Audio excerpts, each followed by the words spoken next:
दर्शकवृन्द, तपाईलाई कस्तो छ? आशा गर्छु तपाईँ सन्चै हुनुहुन्छ होला। दर्शकवृन्द, आज हामी यस्तो देशको बारेमा कुरा गर्दैछौँ जुन देश 4 लाख भन्दा बढी नेपाली दाजुभाइ दिदीबहिनीले काम गर्दै आइरहेका छन्। एउटा यस्तो देश जहाँको कानुन विश्वको एक खतरनाक कानुन मध्येको एक मानिन्छ। एउटा यस्तो देश जहाँको पेट्रोल डिजेल विश्वका कुना कुनामा गुड्ने कार गाडीमा प्रयोग गरिन्छ। एउटा यस्तो देश जहाँको 90% भूभाग मरुभूमि रहेको छ। दर्शकवृन्द, यो देशमा पानी भन्दा तेल निकै सस्तो रहेको छ। हो, आज हामी नेपालीहरूको रगत र पसिना सिंचिएको देश साउदी अरबको रोचक र कालो सच्चाइको बारेमा तपाईहरूलाई जानकारी प्रस्तुत गर्दैछौँ। दर्शकवृन्द, तपाईँ हामीलाई विश्वका कुन देश, सहर र गाउँबाट हेर्दै हुनुहुन्छ कृपया कमेन्ट गर्नुहोला र च्यानलमा नयाँ हुनुहुन्छ भने कृपया सब्स्क्राइब गर्नुहोला। दर्शकवृन्द, साउदी अरबको नाम सुन्ने बित्तिकै सबैको मनमा डर उत्पन्न हुन्छ, किनकि संसारकै कडा कानुनमध्ये यो देशको नाम शीर्ष स्थानमा आउने गर्छ। तपाईलाई अचम्म लाग्ला कि यो देशमा कुनै संविधान छैन। त्यसो त यहाँको इस्लामिक धार्मिक ग्रन्थ कुरानलाई नै यहाँको संविधान मान्ने गरिन्छ, अर्थात् यसलाई शरिया कानुन पनि भन्ने गरिन्छ। यस्तो कानुन जहाँ क्रूर सजाय दिनु सामान्य कुरा हो।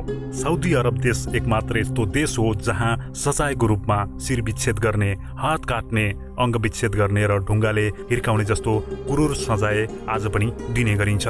दर्शकवृन्द, एक पूर्ण इस्लाम राजशाही देश रहेको साउदी अरबका राजाको नाम सलमान बिन अब्दुलाजिज अल साउद हो, जसलाई सलमान अफ साउदी अरेबियाको नामले पनि चिन्ने गरिन्छ। त्यस्तै साउदी राजशाही परिवारका राजकुमार मोहम्मद बिन सलमान यस देशका युवराजको साथै प्रधानमन्त्री पनि हुन्। दर्शकवृन्द, पश्चिम एसियामा अवस्थित साउदी अरबको आधिकारिक नाम किङडम अफ साउदी अरब हो, जुन 21,49,690 वर्ग किलोमिटर क्षेत्रफलमा फैलिएको एसियाको 5औं र विश्वको 13औं सबैभन्दा ठूलो देश हो। साउदी अरबको पश्चिममा रेड सी, उत्तरमा Jordan, Iraq, Kuwait, Qatar, UAE र दक्षिण पूर्वमा ओमन र यमन देशसँग जोडिएको छ। साउदी अरबको क्षेत्रफल ठूलो भए पनि 3,69,00,000 मानिसहरू यहाँको मूल नागरिक हुन् भने यो देशमा कामको सिलसिलामा गएका अन्य देशका मानिसहरू धेरै रहेका छन्, जसमा नेपाल, बङ्गलादेश, भारत, पाकिस्तान र अन्य देशका मानिसहरू यहाँ बसोबास गर्ने गर्छन्। साउदी अरबको कुल जनसङ्ख्याको आधा मानिसहरू युवा रहेका छन्। यहाँ हरेक तेस्रो व्यक्ति 35 वर्षभन्दा पनि कम उमेरका रहेका छन्। त्यसैले आजको समयमा साउदी अरबलाई यङ कन्ट्रीको रूपमा पनि चिनिन्छ। यहाँको विभिन्न क्षेत्रमा काम गर्ने विदेशी युवा श्रमिक 80% भन्दा पनि धेरै रहेका छन्, जसले तेल र ग्यास र कृषिजन्य क्षेत्रमा काम गर्दै आइरहेका छन्। दर्शकवृन्द, साउदी अरब यस्तो देश हो जुन आजभन्दा 20 वर्ष अगाडि नेपालीहरू रोजगारको लागि जाने भारतको पछिको दोस्रो देशको रूपमा रहेको थियो। आज पनि यो देशमा 4 लाख नेपालीहरू कामको सिलसिलामा रहेका छन्। यहाँ रहेका ज्यादातर नेपालीहरू लेबर, प्याकेजिङ र सिपिङको क्षेत्रमा काम गर्दै आइरहेका छन्। दुःखद कुरा, सन् 2000 यता यो देशमा कामको सिलसिलामा गएका 3000 नेपालीले ज्यान पनि गुमाइसकेका छन्। यति ठूलो देशको अधिकांश भूभाग सुक्खा मरुभूमि, तल्लो मैदानी र पहाडी क्षेत्रबाट बनेको छ। यहाँ गर्मीको मौसममा 50 देखि 55 डिग्री सेल्सियस तापक्रम पुग्नु सामान्य मानिन्छ। 6,50,000 वर्ग किलोमिटर क्षेत्रफलमा फैलिएको विशाल मरुभूमि रुब अल खाली पनि यसै देशमा रहेको छ। ज्यादातर मरुभूमि भएकोले साउदी अरबमा 4% मात्रै खेतीयोग्य जमिन रहेको छ। मरुभूमि देश भए पनि साउदी अरबले खजुर, डेयरी प्रोडक्ट्स, अन्डा र समुद्री माछा जस्ता कृषिजन्य सामान विश्व बजारमा निर्यात गर्दै आएको छ। साउदीको राजधानी रियाद स्थित अलमराई कम्पनीले दुग्धजन्य खाद्यान्न, जुस, बेकरी र पोल्ट्री क्षेत्रमा विश्व बजारमा राम्रो स्थान पनि बनाएको छ। यस कम्पनीमा पनि हजारौं नेपालीले काम गर्दै आइरहेका छन्। दर्शकवृन्द, इस्लाम धर्मका अनुसार मक्का र मदिनालाई साउदी अरब केही मात्र नभएर सबै इस्लामी राष्ट्रहरूकै पवित्र सहर मानिन्छ। यहाँ वर्षेनी लाखौं मुसलमान तीर्थयात्रीहरू यो सहरमा दर्शनका लागि आउँछन्। साउदी अरबको पर्यटकीय नगरीको रूपमा रहेको यो धार्मिक स्थलमा भने गैर मुस्लिमलाई यहाँ जान अनुमति छैन। दर्शकवृन्द, साउदी अरब एउटा यस्तो देश हो जहाँ एउटा पनि नदी वा ताल तलैया छैन, त्यसैले त यहाँ पानी निकै मूल्यवान चिज रहेको छ। दर्शकवृन्द, तपाईलाई आश्चर्य लाग्ला कि यो देशमा पानी भन्दा तेल निकै सस्तो रहेको छ। हाल पनि यहाँ 1 लिटर पानीको रकम 1 लिटर पेट्रोलको रकम भन्दा दोब्बर नै रहेको छ। भनिन्छ यहाँ जमिनमा बोरिङ गाड्दा पानीको सट्टा तेल निस्किने गर्छ। प्राय अरू अरब देश जस्तै यो देशमा पनि समुद्रको पानीलाई शुद्धिकरण गरेर पिउन लायक बनाइन्छ। खर्बौं रुपियाँमा निर्माण भएका पानीका कम्पनी यो देशमा देख्न सकिन्छ। दर्शकवृन्द, साउदी अरब विश्वको 18औं सबैभन्दा ठूलो अर्थतन्त्र भएको देश हो। साउदी अरबसँग विश्वकै दोस्रो सबैभन्दा ठूलो पेट्रोलियम भण्डार रहेको छ र यो देश पेट्रोलियमको सबैभन्दा ठूलो निर्यातकर्ता पनि हो। पाँचौं सबैभन्दा ठूलो प्राकृतिक ग्यास भण्डार रहेको साउदीलाई ऊर्जा महाशक्तिको नाम पनि दिएको छ।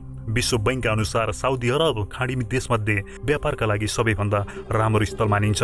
दर्शकवृन्द, साउदी अरबले जेता टावर अर्थात् विश्वकै सबैभन्दा ठूलो भवन पनि बनाउँदै आएको छ, जसको निर्माण सन् 2013 देखि गरिएको थियो। जसको निर्माण पूरा भइसकेपछि विश्वको अग्लो भवनको रूपमा रहेको दुबईको बुर्ज खलिफा भन्दा 180 मिटर अग्लो हुनेछ। पछिल्लो समय व्यापारिक र पर्यटकीय क्षेत्रमा जोड दिँदै आएको साउदी सरकारले 1008 मिटरको विश्वकै अग्लो भवन बनाउन लागेको हो, जुन सन् 2025 सम्ममा निर्माण सम्पन्न हुने बताइएको छ।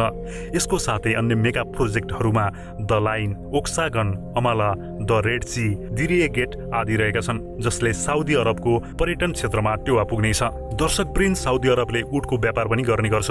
यहाँ हरेक दिन रियाद उट बजारमा करिब 100 भन्दा बढी उट बेचिने गरिन्छ। साउदी अरबको लोकप्रिय परम्परागत खेलहरूमा उटको दौड प्रतियोगिता पनि निकै प्रख्यात रहेको छ। उटहरूको महत्त्व, परम्परा र संस्कृति जोगाउन यो प्रतियोगिता सालै पछि आयोजना गरिन्छ। कट्टर इस्लामिक देश साउदी अरबमा कतिपय यस्ता कुरा छन् जुन हामीलाई नेपालमा सामान्य र रोचक लाग्न पनि सक्छ।